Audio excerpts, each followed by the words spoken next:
ん。よいしょ。よいしょ。はい、ババンババンバンバビバビバビバババンババンバンバアビバノノババンババンバンバアビバビバビバババンババンバンアビバノノ。はい、藤子さんでございます。あなたの心に水を差す藤子さんでございます。本日もお付き合いよろしくお願いいたします。この番組はお休み前の約1時間、10時5分ぐらいから11時ぐらいまでの間、皆様と楽しい時間を共有して、いい夢見れるライブを目指しておりますので、皆様積極的に参加してくださいませ。で、番組の前半はこのように、にゃんこに夕飯の残りのカリカリとシーバーを用意しておりますので、猫の姿がそこそこ楽しめると思いますので、猫目的で参加される方は、ぜひ番組の冒頭にスマホを握りしめ、パソコンの画面にかぶりつき、息も止めて瞬きもせず、ご視聴いただくことをお勧めしておりますよ。そしてそのままくたばらないようにご注意くださいませ。ちゃんとチャンネル登録とグッドボタンを押してスパチャを投げてからくたばるようにしてくださいね。で、あれ今画面に収まっておりますのが、いた。三毛猫のたまちゃん、グレーのぐーちゃん、白黒のくたくん、チャトラのまさるくん、画面に収まっておりませんが、白茶のゆりさんと、我が家には全部で5匹のかわいい猫ちゃんがおりますよ。で、5匹のかわいい猫ちゃんがいる生活ってどんな感じなのかなっていうのをちょっと楽しんでいただけたらいいんじゃないのかなと思いますよ。で、猫のことをもうちょっと詳しく知りたいなと思われる方は、概要欄のところに猫紹介してありますので、そちらを読んでいただけたらいいんじゃないのかなと思いますよ。で、同じく概要欄のところに Amazon のウィッシュリストのリンクが貼ってありますので、そちらからシーバをポチッとご購入いただければ、我が家に届く便利なシステムとなっておりますので、にゃんこにシーバー。なんで急いで入るんだよ。あげようかなと思われる方は、そんな便利なシステムをご利用いただくことをお勧めしております。はい。ね、今日も雨だし、寒いし、今日も諦めて、もう朝からかな。朝、そうだ、タイマーにして、このヒーターをつけて、で、つくんだよね。それっきりつけっぱなしだったかな。ただ、一回ね、昼間、なんか、ちょっと暑いかな、止めるかなと思って止めたんだけど、止めたらすぐに寒くなって、あ、こりゃもったいないな、せっかく温まったのに、みたいな感じだったので、また再びつけまして、みたいな感じで。今日は一日中ヒーターつけっぱなしだったな。はい。で、一日一個、猫に関してのお話もしませんので、これから皆様と一緒に乾杯しようと思いますので、お付き合いよろしくお願いいたします。で、乾杯の時に、ジャスティースって言いますので、一緒に言っていただけると嬉しいです。はい。では、行きますよ。せーの。ジャスティース。はい。にゃんこたち、ジャスティース。今日は珍しく5匹全員いたな。ね、ぐーちゃんは今日も絶不調だったな。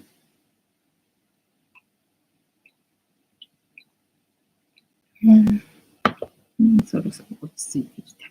だね。いいのかな。はい。どうぞ。ね、今日はぐーちゃんは血尿の方が、不調だったようでな。日々、毎日なんだかいろいろあって、ほんと気の毒でかわいそうな感じな。っていうか私もかわいそうな感じだったけど。てったわさん、今夜はジャスティス。藤子さん、皆様、こんばんは。ボンソワ。本日もお付き合いよろしくお願いいたします。またたまちゃん二人羽織かい。あっちいな。ね。で、くーちゃんじゃなくてたまちゃんな。たまちゃん、朝ね、起こすのね、すごいのよね。たまちゃんの起こし方はワイルドなのよね。私の耳元ででっかい声で泣くわけよ。もう朝から爆笑するよね。もうそんなみたいな感じでね、たまちゃんの起こし方ね。あとは、ゆりたんもそうだけど、まちゃは私の頭をさ、掘るんだよね、一生懸命ね。もう何みたいなね。なんで掘るんですかみたいなね、感じ。あとはこの前、ぐーちゃんがさ、ぐーちゃんいつも私の右腕をさ、チューチューもみもみするんだけど、こっちの肩、ここにいるのにさ、こっちの肩チューチューもみもみするから、もうここ乗られてさ、息できないから、みたいなね。もう殺しにかかってるよね、この子たち、みたいなね。でそんな感じの起こされ方を毎日しておりますよ。てたおさん、こちらは夜も暖房なしでいけそうです。ああ、そうなんだね。だから一時暖かくなったから、あれがずっと続いてくれてれば、もうね、このテントもそろそろしまわなきゃあれかしらみたいな感じなんだけど、また再び強い寒気が戻ってきてるんでね。ただ明日から、だからもうあれか、今本当はヒーターつけなくても大丈夫なくらいなのかもしれない。なんかね、外の気温は明日に向けてどんどん上がってきてる。あ、でも上がるっつってもそうでもないのか。なんか元々の予報はね、すげえあったかそうな感じ。だから気温がさ、なんか十何度あるのに、なんか雪のマークついてて意味わかんねえ。何気温そんな高いのにどうやって雪降るのっていう謎の、なんだっけ、予報が出てたけど、なんか近くなってくるとね、全然、だから明日、明後日、明後日は暖かいのかもしれないけど、明日あたり天気回復してさ、また温度がね、高いってことではないけど、高くなってくる予報だったけど、実際にはなんか12、3度ぐらい止まりみたいだから、そこまでね、暖かいってことではないっていうのかな。なんか12、3度って微妙だよね。なんかつけるとちょっと暑いかなみたいな感じだし、でもついてないと寒いしみたいな。そんな感じだね、こっちはね、今ね。で、そうだから今日は、ぐーちゃんが血尿の方があんまりよろしくなかったっぽいのと、私があれ、今日は私が朝あれだよみたいな感じね。この前、熱い飲み物とか、熱い食べ物食べてさ、ごっくんした時にさ、あっちってなるとこあるじゃん、体のさ。で、そこがさ、突然この前、あっちってなったんだよね。で、別に熱い飲み物も食べ物も何にも食べてない時に突然あっちって来たんでさ、どうしたと思って。で、とりあえず寝てね、過ごしたんだよね。5分ぐらいだったかな、わかんないけど。ね、で、収まったかなと思って、そういうね、病気の人とかのね、気持ちがね、わからないっていうか、そういう人に対しての配慮が足りなくなってたのかな。それでお知らせでこんなのが起きたんかな、なんてふうに思ったんだけどさ、朝、洗濯物ね、今日も雨だけど、にゃんこのおしっこシーツは洗わないとあれだからと思って、洗濯機に、朝さ、突っ込んでたわけよね。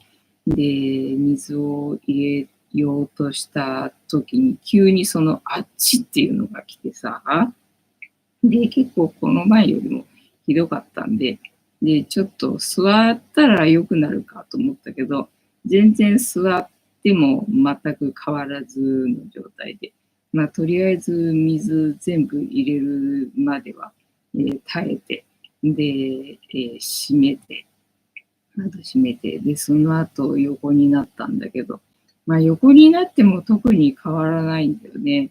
で、これは、なんだろうな。私はね、ワクチン受けてないけど、ただまあワクチンがある前から、なんだっけ、心筋梗塞っていう病気はあるからね。だからワクチン受けてようが受けてなかろうが、まあ心筋梗塞っていうものはあるわけだから、心筋梗塞ってこういう感じなのかなと思って、で、調べてみたんだよね。で、なんかね、だいたい症状的には同じ感じなんだよね。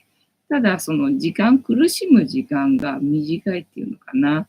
なんか心筋梗塞だと30分以上この苦しみが続くらしくて。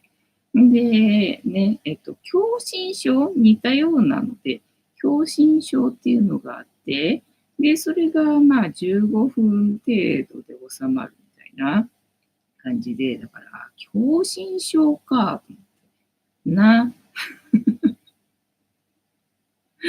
私、狭心症になっちゃったんだ、みたいな、そんな感じでしたね。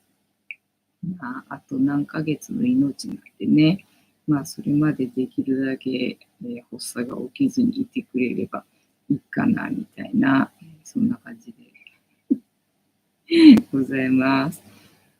テンタさん、それは危ないかもですね。で、その、発症する年齢がさ、ちょっと、若くないみたいな。あれみたいな感じよね。なんか、過労じゃないと、疲労か。疲労じゃない、なんだっけ、老化でね、まあ、高齢者ぐらい、60ぐらいから発症するのかな。で、まあ、若い人だと50代ぐらいからぼちぼちね、いるかな、みたいな感じらしいけど、あれ若くねみたいなさ、感じでちょっとショックみたいなね。で、あとほら、食生活だって、まあ、昔はボロボロだったけどさ、今はさ、そうやってさ、気をつけてるにもかかわらず、そんな目に遭うのと思ってさ、ちょっとショック。みたいなね、感じを、まあ、何かの間違いだったということにね、しておくことにしましたよ。にしても、いや、これ耐えられないよ、30分も、みたいなね、感じだったんで。だから一旦、なんか、来たみたいな感じで、でね、座って、あ、ダメだっつって寝て、で、しばらくして、収まんのかなと思いきや、なんかもう一回、もう一回来て、あ、ダメだと思って、いや、助けて、みたいな感じだったね。はい。で、あと何の話するそうだ、何の話する今日は最近はね、狩野英孝にハマってんだね。時々狩野英孝の動画上がってくるんで、いいぞと思って見てるんだけどさ、まあ昨日はなんか歌のやつでな、で、まあ前に見たことがあるやつが、まあ、ほとんどだったんだけど、なんか新曲とかっていうので出てきてたやつがあって、で、それが最新なのかなって思うんだけどさ、なんかそれが、なんていう曲だったっけな。ほら、あなたにとって大事な人ほどすぐそばにいるよとか、なんかその歌の、ほーらのところの言い方がすごい嫌で、すっごい嫌で爆笑してるな。そう、笑ってればいいと思いますよっていうね、感じ。だからほら、先週、ぽっくり言った私の友人、父親のパートナーな、前の日の夜に、なんか父親がパソコンでなんかを見てたらしいんだよね。で、それを一緒に見てて、で、それがどうやらね、壺に入ったらしいんだよな、パートナーの人のね。で、なんかね、具合がなんか悪かったっていうか、胃腸があんまり良くなくて、で、あんまり食欲がないからって、食べてなかったらしいんだよね。で、それ見て爆笑してたら、なんかね、急に元気になっちゃって、なんかちょっとお腹空いてきたみたいな話になったらしいんだよね。あ、じゃあお粥でも食べるみたいな話になったんだけど、いや、でもせっかく食欲湧いてきたから、明日どこどこに行くから、今日はやめとくっつって、食べなかったらしいんだよね。食べなかったらもうね、その日の夜死んじまったみたいな感じでね。まあ、それのおかげでいろいろと、まあ、迷惑をかけずに、ね、段取り組んできっと行ったんだろうね、自分の中ではね、みたいな、ね、感じだったけどさ、もうほら、そうじゃん。ね、もう笑ってりゃいいじゃんと思ってな。狩野英孝の動画をこれからも見続けようと思います、みたいな、そんな感じ。で、あとなんかさっき見たのでね、なんか有吉が出てる番組らしいんだけど、なんか朝ね、ピーチ姫の、綺麗方がなんとかとかっていうショート動画を見て、なんかそれのシリーズだったっぽいんだけどさ、まあそのピーチ姫がマリオにね、助けてくれてありがとうって言うんだよね。ありがとうって言うんだけど、もうマリオがさ、ふてくされてるわけよ。で、なんでそんな機嫌悪いのみたいな感じなんだけど、だってお前さ、捕まりすぎじゃねっつって。捕まりすぎじゃねとか言って。で、キレられて。で、ね、ピーチ姫の方が、あんた、助けることしかやることないんだから、あんたに生きる価値を与えてやってんだよ、こっちは、みたいなね。なんか、そんなコント。そんなコント見てて、で、なんか多分それのシリーズなのかなと思うんだけど、さっき見てたの、なんか明らかに、ちょっと上ではない、カップルみたいなね、コントが面白かったよっていうのでね、なんか、告白されるんだよね、女性がね。で、ちょっと年上だけどいいつって、あ、僕年上好きなんでって言って、じゃあ映画でも見ませんかみたいな。うん、見たい見たいみたいな感じで。でね、あ、私、シルバー料金つって、シルバー料金おいくつなんですかって言われて、あ、ちょっと上よとか言って。で、あとなんだっけ、あ、電車かなんか、バスだか乗るときに、あ、私無料とか言って、もう明らかにちょっとじゃないよね、みたいなね。で、なんか若い男の子と一緒に歩いてるんだよね。で、その男誰なんですかって言ったら、あ、今まで黙っててごめん、ヘルパーさんとか言って。それがちょっと、面白かったよっていうね、お話でございました。あとは何の話しましょうか。あとはもうね、災害、地震とか災害のなんか動画ばっかり見てたからね。あんまり面白い話のネタにはならないんだけどさ、みたいな感じ。まあ今年ね、2025年7月5日、まあ、災害が結局はあるみたいよ、みたいな話でさ。で、まあね、世界中でいろいろとぐっちゃぐちゃになってるじゃないか。だからね、日本だけじゃなくて、世界でもそうやってな、震災はあるんじゃねえのっていうのでさ、霊能者の人に聞くっていう動画をさ、見てたんだけどさ、昨日、今日とさ、そしたら、世界ではそんなにないっていうの。まあ、通常通り、時々は起きるじゃんか。だから、そんな感じなんだよね。別に、例年に比べて異常な感じではなくて。で、日本だけが集中攻撃で今年はもうめっちゃくちゃにされるみたいなんだよね。その7月5日からね。9月末にかけて。で、まあ、10月以降まで生き残れれば、まあ、あとは明るいよみたいな感じでね。で、ね、そんなのを見てました。そんなのを見てましたよ。そうで、防災リュックな。防災リュックって用意してなくて、ほら、うちでね、籠城するつもりでいるからさ、意地でも籠城するつもりでいたから、全然防災リュックなんかは用意してなかったんだけど、最近、リュックがほら、壊れちゃったからさ、新しく新調したんだよね。新調して、で、前のやつをまだ捨ててなくて、なんか、メルカリで捨てる前に一回売ってみようかなって思って、そのまま取っといたんだよね。そのまま取っといて、それっきり、まあ寒いからなんかしたくなくてさ、ただまあね、断捨離、徹底的に断捨離した方がいいよっていう話で、物理的にもね。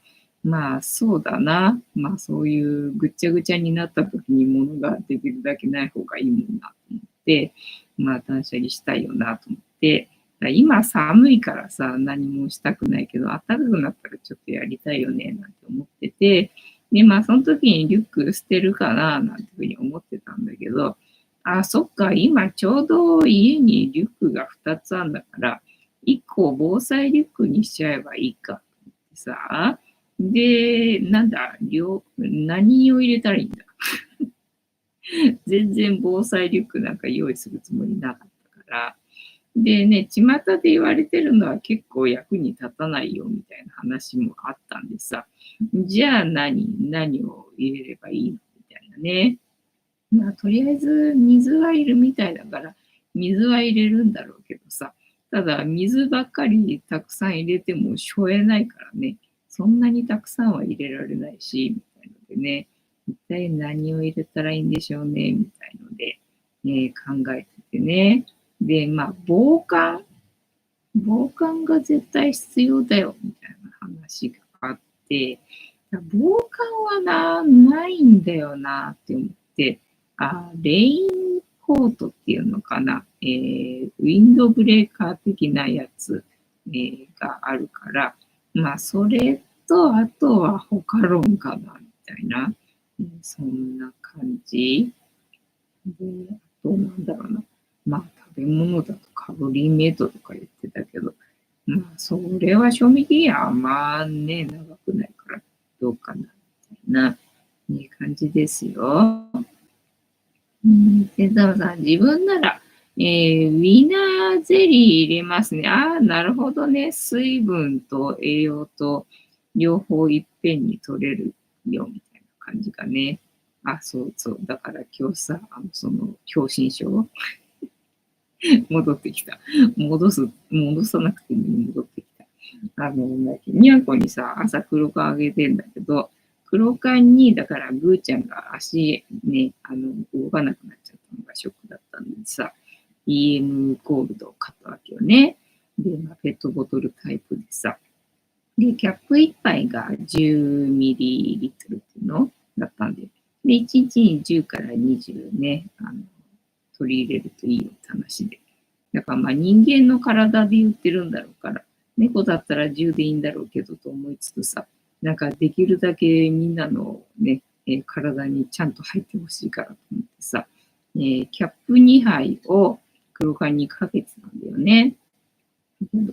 そっか、これってせっかく家にあるんだから、私もね、飲めってことかと思ってさ。ね、だから結局今日は自分にも、10ミリリットル取り入れてみましたみたいな、感じ。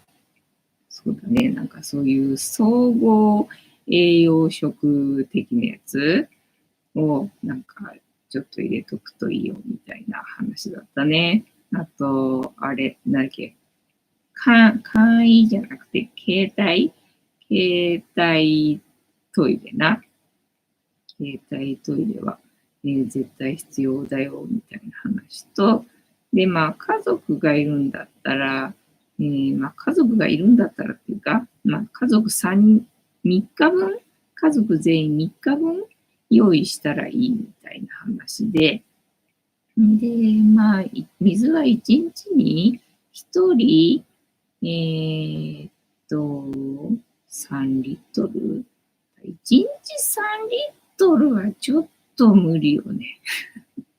ね、3日分で3リットルってしょえないよねって思うからさ、って思うんだけど、まあ、だから、1.5 ぐらいかな。まあ、ね、500のペットを4本持てるかどうかみたいな、そんなとこかなって思うんだけど、まあ、3日経つと、まあ、なんとかなるよみたいなね、話だったよね。だから3日分でいいよみたいな話だったな。でもさ、緊急の時は、栄養系のサプリとか、いろいろ携帯した方がいいですね。あ、そうね、ビタミンのね、マルチビタミンのサプリとかって言ってる人いたな、そういえばな。テンターさん、ガチな、食料だと、避難所で回収されたりするんで、ああ、確かにそうだね。それはあるな。なるほどな。いい情報ありがとうございました。そうだ、避難所には行くつもりはないけどね。ただ、もしね、そうなっちゃった場合のことも考えた方がいいよな。だからさ、災害が起きるけど、大丈夫なところもあるわけじゃんか。だからそういうところに歩いて移動だから、サバイバルファミリーを見たときにさ、まあ、車はまずダメなのよね。で、徒歩も、遠くまでは行けないわけよ。で、自転車がやっぱりね、ないとダメらしかったんで、だからまあ自転車がいるなっていうふうに思ってたわけよね。で、あと地図あの、ね、紙の地図ね、電気を使わない地図、ね、買おうかどうしようかって今思ってるとこなんだけどさ、地図読めないから読めないからなと思って、ね、通常の状態でね、看板とかちゃんと道もちゃんとしてる状態ならまだしもさ、で、方位磁石もないとダメでしょ、みたいなさ。方位磁石もないしな。方位磁石と地図あっても読めないしな、みたいな。どうするとかって思ってんだけど、ね、地図と、って思ってたんだけど、なんか徒歩だっつってたね。だから足腰をその7月5日までに鍛えとけ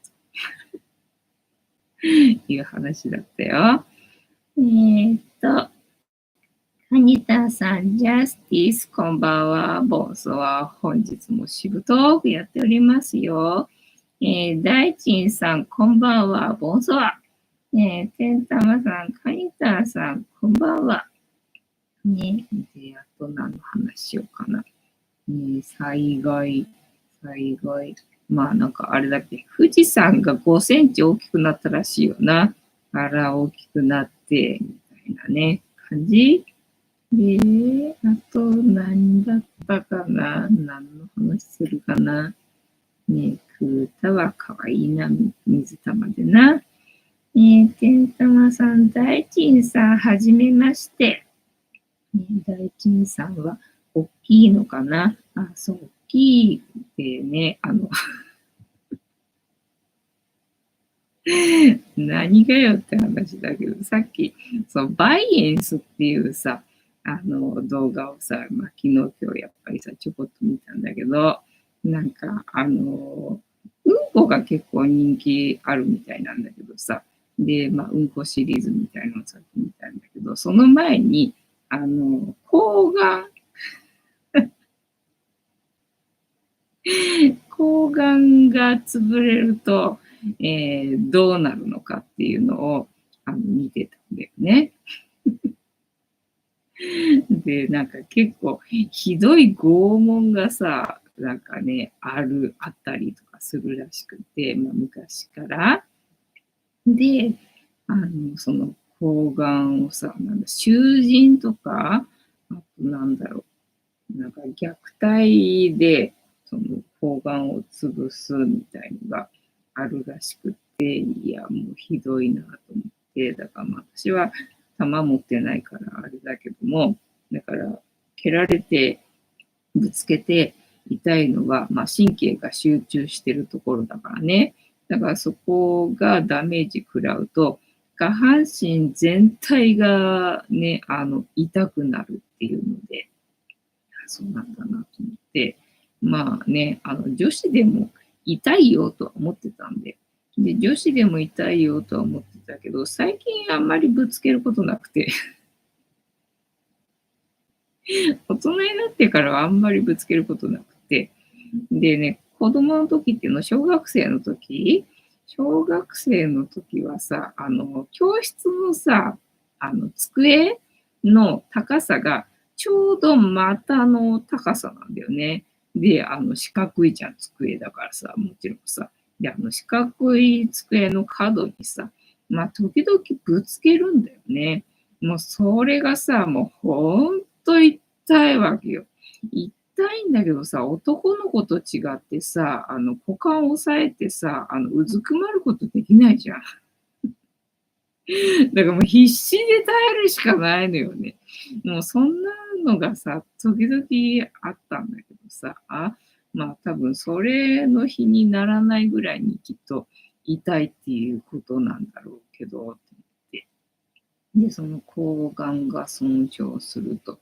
だからそれのさらにもうマックスみたいな状態になるみたいだからさ、もう想像をはるかに超えるよなってね、思うな。出産とどっちが痛いんだ。出産もやっぱりね、思ってたより痛いらしいじゃんか。こんなの聞いてないよって思うぐらい痛いらしいからさ。ね、その割には女性ってさ、2人3人と産むじゃんか。なんかそれがすげえなって思うんだけど、だからやっぱりね、忘れるらしいんだよね、出産の痛みってさ。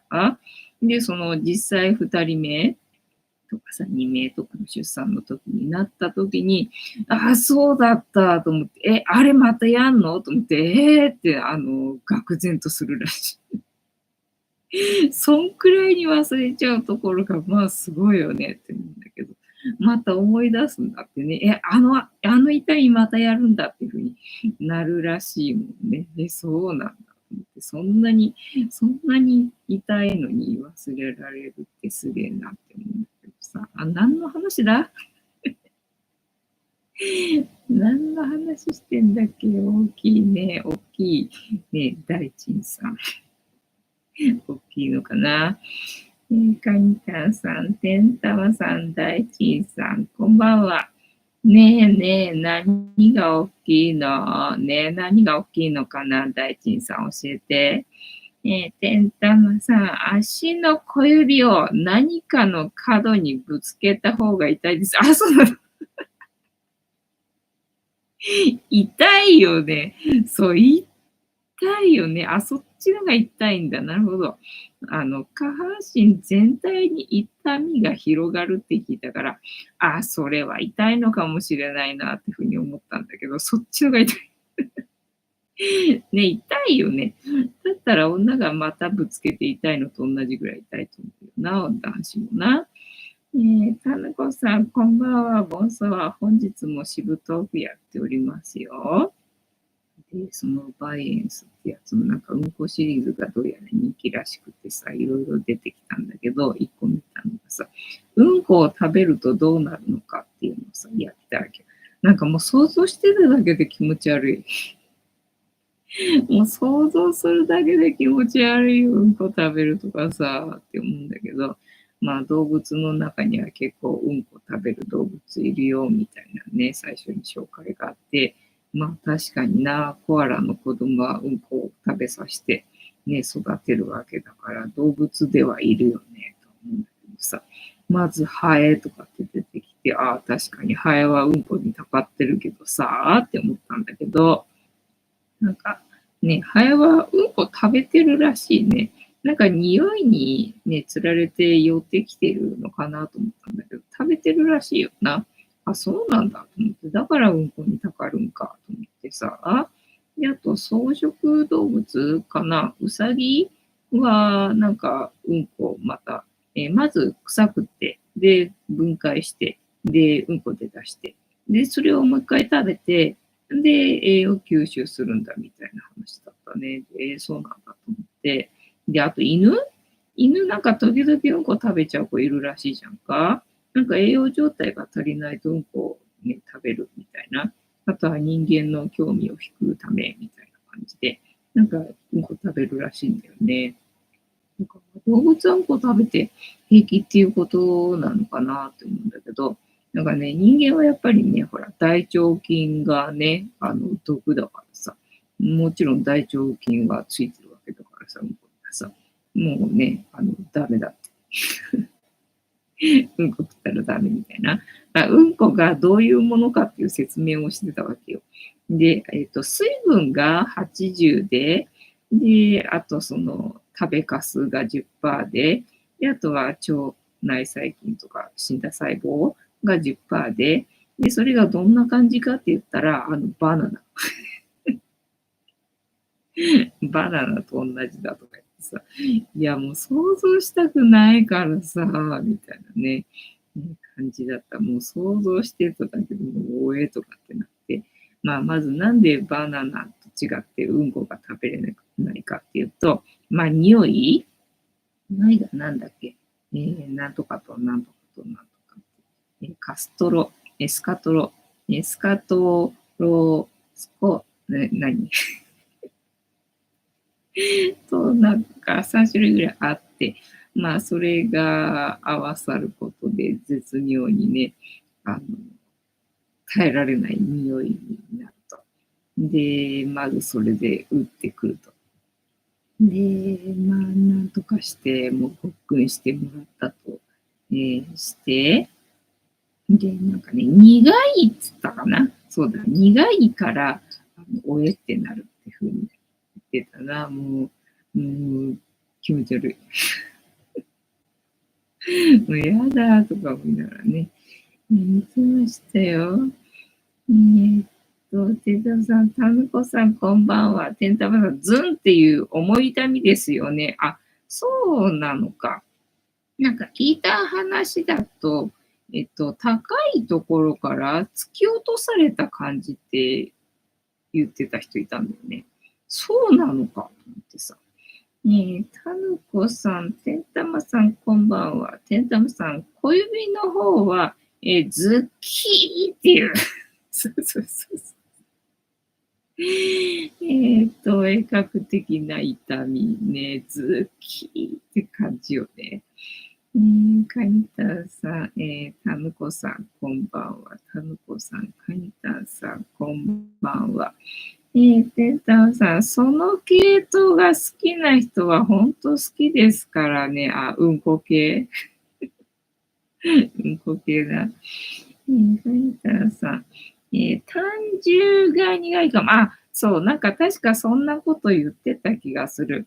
あ、そういえば、クータがこの前履いた緑色の汁って、単純だったっけ緑色。水塩緑色の、なんだっけ水塩とかって言ってたんだっけ単純は関係ないのかなね苦かったのかなって今思ったんだけど、あれ単純だったら。ね、食ったね、まあ、緑のね、ゲロ吐いてびっくりしたよな。で、だんだんひどくなって、今度はね、黒っぽいゲロになってな。まあ、その後、ね、治ってくれたから、よかったよっていう感じだけどね。そうそう。なんか確か単純が苦い。で、まあ、そもそもね、うんこは毒だから食べない。まあ、人間の体は、毒は食べないようにできてるからね。食べられないのは当たり前なんだけども、当たり前なんだけれども、まあ、もし食べた場合にどうなるのかっていうね、いい話だったな。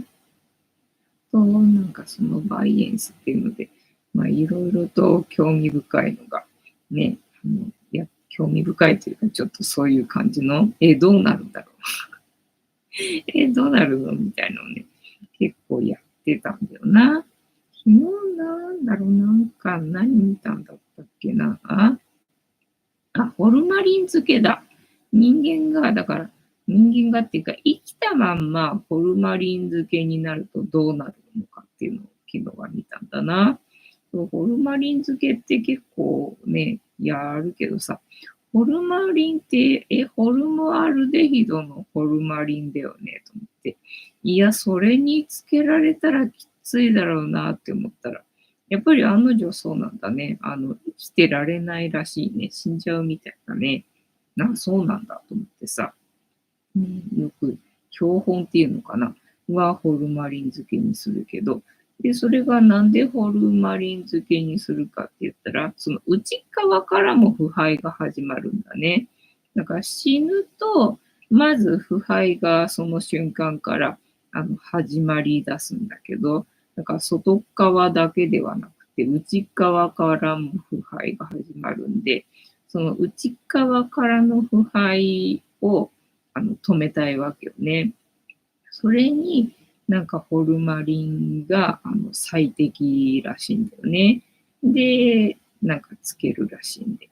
で、なんだっけ、と、天才の人。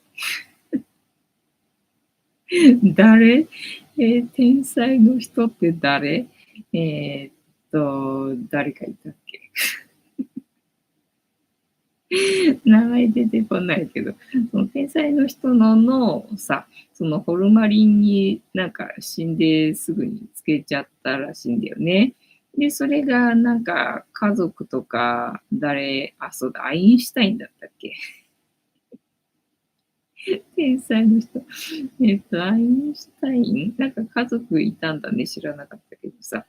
とかにも、許可を取らず、もう勝手に脳みそをね、もうすぐ取り出して、ホルマリン漬けにしちゃったらしいんだよね。で、今でもそれ、なんか確かあるみたいな話だった気がしたけどさ。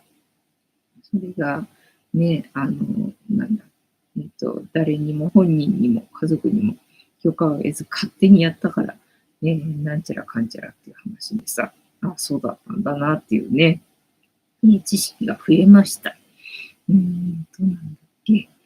センターさん、中国の漢方に人体の一部が使用されていましたね。マジすっげえな。センターさん、アインシュタインね、ありがとうございます。補足ありがとうございます。そう、アインシュタインだったと思う。人体の一部。すげえな。そうで、さっき見てたやつでさ、顔が、なんだっけ、牛の顔の人が子供を産んだらその子供はどうなるのかみたいな、そんなサムネだったので、と思って見てみたんだよね。で、結局別に、それは、サムネ、釣りサムネ的な感じっていうのかな。結局どうなったかっていうところはやってなかったんだけど、なんかその牛の顔、馬の顔か。馬の顔って言われた少女みたいので、それが、やっぱり中国だったのかな。で、貧しい地域だったんで、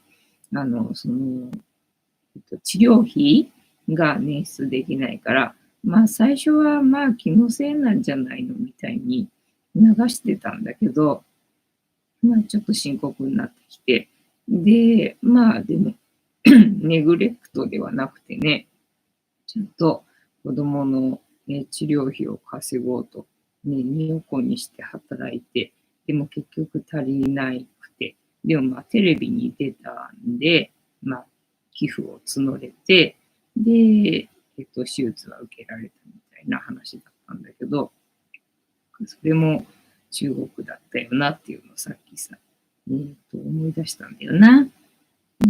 でもさ、人体の不思議点とか、人体見れるらしいですね。あ、そうなんだ。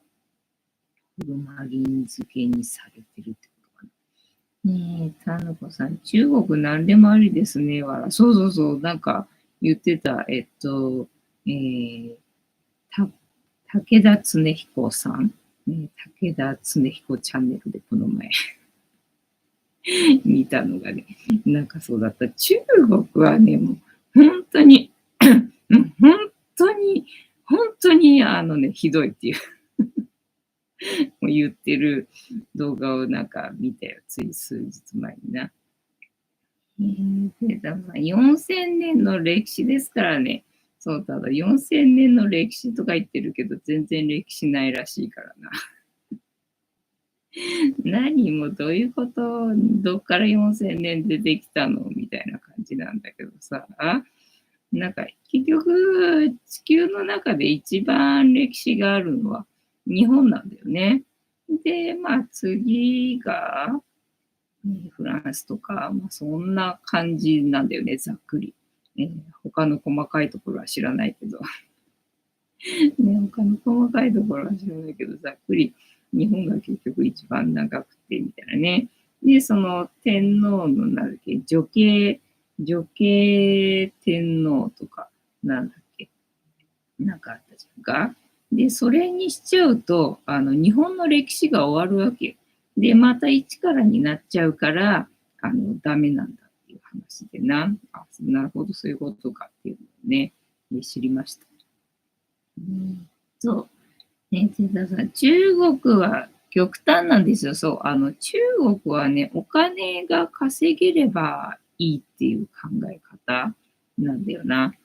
中国といえば、段ボール餃子ですね。ほんとね、あれ結局嘘だったっていう話だけど、いや、嘘なのか。本当に嘘なのかなっていう気しちゃうもんね。ペンタムさん、高速鉄道が人と跳ね飛ばして体を乗せたまま次の駅まで走るんですよ。ねえ。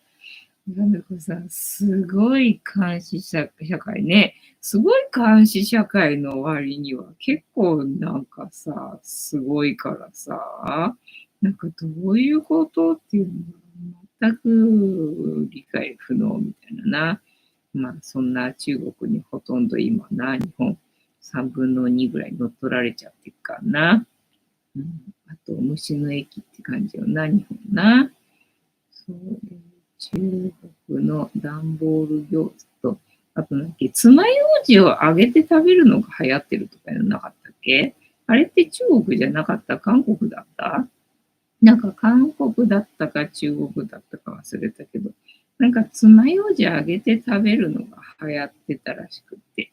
で、まあその爪楊枝っていうのが、まあ食べられる、素材で作ってる爪楊枝だったんだよね。だから、まあ、食べられなくもないけど、食べられなくもないけどさ、他のもの食べたらいいんじゃないのみたいなね、感じだったよな。てたまさん、スパイ容疑かけられたら10年以上収監されるしね。だからそういう人がさ、ね、金玉潰されたりとかするんだよね。もう終わりじゃん、そんなさ。何も悪いことしてないのにさ、もう金玉潰されるとか、ほんと勘弁してっていう状態じゃん。たのこさん、日本ではありえないですね。ケンタマさん、爪楊枝もやばい。そうそうそう。すごいんだもん。ペンターさん、ビール工場なかったっけ？なんか、人が、泳いでんのなかったっけ？あれでも中国ではなかった気がするけどな。なんかどっか違う国だった気がするけど、そんなのあったよね。なんかビールじゃなかったかもしれない、それは。なんかでも、ワインだったか、なんかだった気がするけど、人が、ね、体全部入って、なんかやってた。っていう感じだったね。タムコさん、薬物系は死刑でしたっけ？そうなんだ。ね。あと、まあ、さっき見てたのが、パンダなんか、アメリカから帰ってきたパンダがやばいんだが、とかっていう、なんかショート動画があって、モザイクかかってたんでさ、どんなパンダアメリカのパンダどうなっちゃってんのと思って、見たんだけども、まあね、なんか薬物やってるかのような汚い感じのパンダがね、なんか中国に帰ってきたみたいだけど、で、なんか日本のパンダだけがなんかすげえふわふわみたいなんだよね。なんかすげえ綺麗でふわふわみたいな感じで。で、なんかよその国に行くとみんななんかそんな感じで帰ってくるみたいなんだよな。で、まあ野生のパンダ、やっぱりね、中国はね、野生のパンダもいるらしくて、ああ、そうか、そりゃそうかと思ったんだけどさ、野生のパンダもクマだね。もう白黒どこ行ったみたいな感じ。もう全身泥だらけで、抹茶っちゃでな。なんかね、柄の境目わかんないけどっていうぐらいに、もうなんかね、ドロッドロで汚い感じで。なんだこれパンダなのみたいなね。そんな感じだったよね。だからもう、なんだ、白黒のふわふわの可愛いのって日本でしか見れねえんだ、みたいなね。ね、そんな感じだったよ。うん。激痩せパンダ、そう、なんかね、皮ばっかりみたいなね、感じだったよね。全然丸々してないのな。たまさん、歯間注射で、歯間注射で、死刑じゃなくて、歯間注射で、逮捕ってことタミコさん。シャンシャンかわいいですよね。そうそう。なんか、日本から、帰ってきたパンダだけが可愛いらしい。な。テザさん、そうなんだ。歯間注射でやられるんだ。へえ。そうすると、なんだろう、力が入んなくなって、呼吸困難みたいな状態になるのかね。ね、なんか楽に行けるんだったらいいけど、苦しむっていうことなんだろうな、おそらくな。やることがあれだからな。あ、でもあれだっけ、今、なんか YouTube でね、その国の悪口言うとバンされるらしいからな。なんかね、気をつけた方がいいかもしれないね。何の話だなんでそんな話になっちゃったんだ。天沢さん、1本目の注射で眠りについてみたいな。あ、じゃあ、あれか、楽にはしてくれる感じなのかね。えっと、ね、怖かったり、怖いのは怖いのか、これから殺されるんだってわかるからな。で、ね、寝てたら、みたいな感じだったら、どうなんだろうな。日本は未だに電気椅子だったんだっけ？電気椅子じゃなくて格子形っていうやつだったっけ？ 13 階段なのかね。天玉さん、この1本目の効きが悪いと地獄の、あ、そうなんだ。歯間注射って地獄なんだ。じゃあやっぱりあれか、呼吸ができないみたいな。ね、心筋梗塞みたいな。戻ってきちゃった。ワートがよろしいようで、というわけで、本日も竹田ではございますが、いいお時間になってまいりましたので、そろそろお開きにさせていただきまして、この言葉が、この言葉をみんなで一緒に3回言いますので、お付き合いよろしくお願いいたします。みんなの波動が上がれば、世界の波動も上がる。地球のために言うぞ。はい。アファメーションタイム。では、いきますよ。せーの。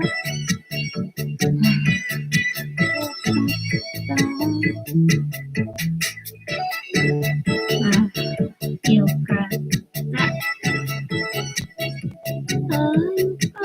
今日も